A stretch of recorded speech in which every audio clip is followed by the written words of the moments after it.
بسم اللہ الرحمن الرحیم۔ گھروں کے اندر بعض فضول چیزیں ہوتی ہے جو گھروں میں نمود و نمائش کے لیے رکھی ہوتی ہے، اور یا وہ چیزیں جو گھروں میں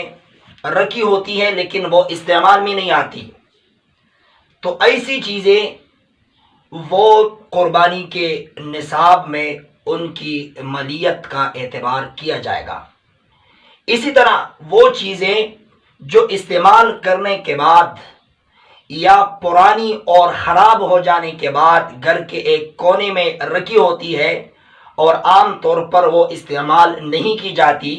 مدتوں تک ان کی طرف دھیان بھی نہیں جاتا، مثلا فالتو فرنیچر ہے، مشینری ہے